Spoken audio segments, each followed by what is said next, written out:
Assalomu alaykum Note.uz mijozlari. Bugun sizlar bilan men Shohrux Note.uz Live YouTube kanalida sizlar bilan yangi modellarni ko'rib chiqamiz. Bu modelimiz Asus kompaniyasining 2025-yil taqdim etilgan Asus VivoBook 18. Keling biz buni unpacking qilamiz. Ochgan holatimizda katta bir notebook. Wow! Juda bir ilg'orligini bildirmoqchi bo'lgan bir notebookdan biri hisoblanadi. Ko'rinishi albatta klassik yo'nalishda.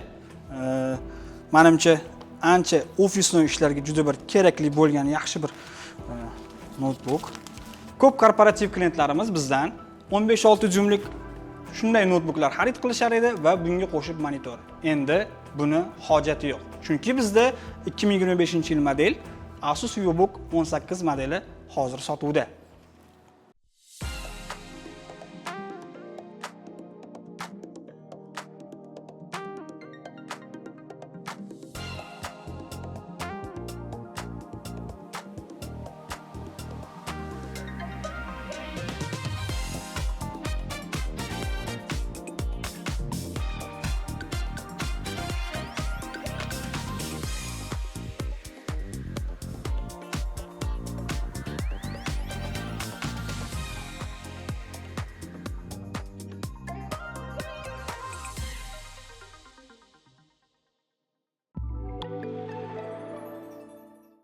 Bu modelimiz Asus seriyasidan bo'lib, Asus VivoBook 18.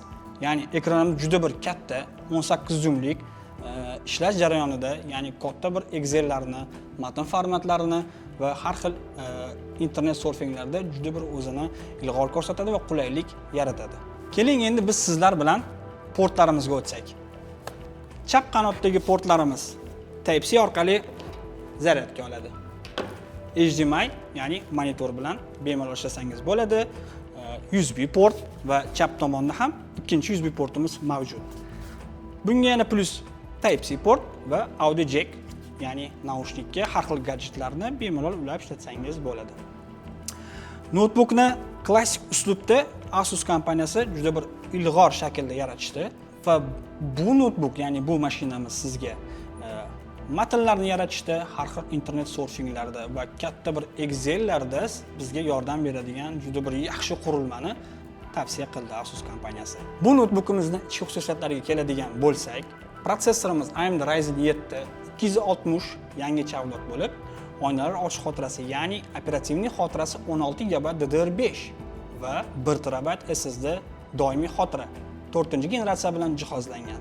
Ekranimiz 18 jum WXGA+, ya'ni IPS+ hisoblanadi. Bunda 1920 va 1200 razresheniyasiga ega. Tezlik gertsovkamiz albatta 144 Gz. Ishlash jarayoni juda bir yaxshi planlist, ya'ni yaxshi tezliklarni bajaradi. Biz bu notebook bilan har xil programmalar, ya'ni misol qilib Photoshop, Illustrator, AutoCAD va yengil o'yinlarni ham o'ynasak bo'ladi. Keling bu modelimizni bizning testimiz jarayonlari orqali nima natijalarni ko'rsatganini ko'rib va bilib o'tamiz. Cinebench ko'p oqimli testda Ryzen 7 260W, ya'ni 8 yadr 16 oqimli protsessor kuchli natijani ko'rsatganini ko'rsak bo'ladi. Uning unumdorligi zamonaviy Core Ultra 7H seriyasiga yaqinlashganini ko'rish mumkin. Ikkinchi programmamiz Blender Benchmark. Blender testlarida notebook barqaror render vaqtini ko'rsatadi, ayniqsa CPU render rejimida. Ta'kidlash kerak, animatsiya va 3D sahnalari bilan ishlashda notebook ko'rsatadi, lekin diskret grafikani yo'qligi sababli ish stansiyalariga qaraganda biroz sekinroq bo'ladi. Biroq arxitektura fakulteti talabalariga yoki freelancer dizaynerlarga o'quv va o'rta darajadagi loyihalar uchun yetarli deb o'ylayman. Radeon grafikasi testlarda Intel Iris Xe dan yuqori natijalarni ko'rsatganligi sababli biz bu modelni ko'pincha Intel Arc bilan taqqoslaymiz. O'yinlarda soddaroq o'yinlar va multimedialar uchun juda qulay FPS ko'rsatkichlarini kuzatishingiz mumkin. Lekin bu notebook AAA o'yinlar uchun emas. Kazual o'yinlar va onlayn loyihalarda past o'rta sozlamalarda yaxshi ishlaydi. AutoCADda notebook ayniqsa 2D chizmalar va o'rtacha 3D modellarda yaxshi natija ko'rsatadi. Chizmalarni chizish va sahnada harakatlanish testlarida Ryzen 7 protsessorining yuqori yadro chastotasi o'z kuchini ko'rsatadi. Talabalar va yangi boshlovchilar uchun bu notebook yetarli bo'ladi. Illustrator programmasi. Vektor grafikasi bo'yicha notebook ajoyib ishlaydi. Hatto katta holsterlarda ham. Murakkab illyustratorlarni harakatlantirish va kattalashtirishlarda hech qanday sekinlashuvlarni ko'rmaysiz. Katta loyihalarda vektor elementlarni tezkor yuklanishlarini ta'minlaydi. DDR4 xotira va past CPUli notebooklarga qaraganda ancha tezlikni ko'rishingiz mumkin.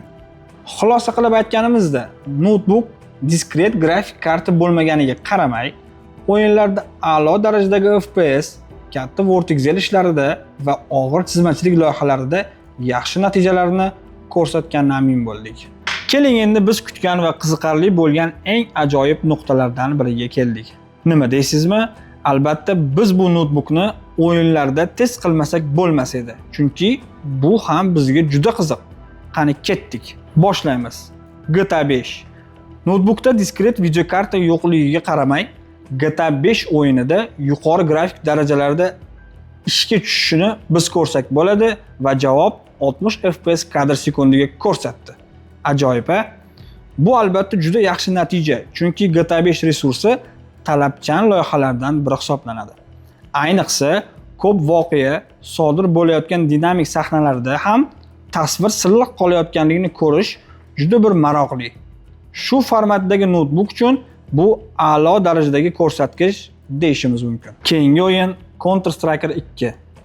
Tizmach rejimida notebook WXGA, ya'ni Full HD+ formatida 60 dan 100 FPS gacha ko'rsatkichlarni ko'rsangiz bo'ladi. Bu shuni aytadiki, tasvir nafaqat tiniq, balki juda sezgirligini namoyon etadi. Bu esa onlayn otishma o'yinlarida juda ham muhim.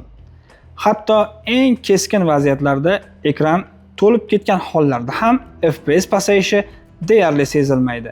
O'yin jarayoni odatdagidek bo'ladi. Va nihoyat Valorant. Bu yerda natijalar yanada yaxshi. FPS ko'rsatkichlari 60 dan 120 kadr sekund oralig'ida o'zgarib turadi.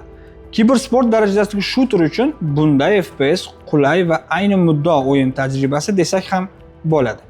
Shu tufayli nafaqat vaqt o'tkazish, balki musobaqa rejimida ham yaxshi natijalar ko'rsatish mumkin.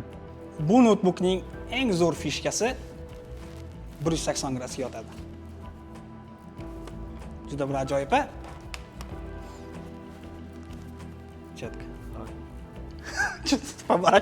Yana bir yangi ma'lumot. Asus kompaniyasi sizga cho'zilgan kafolat taqdim etmoqda. Ya'ni ofislarda har doim bo'ladigan holatlar: kofe to'kib yuborish, tok massasi o'ynash va bilmasdan bilmagan holatda yerga tushirib yuborish bu sizga albatta kafolatingizga kiradi.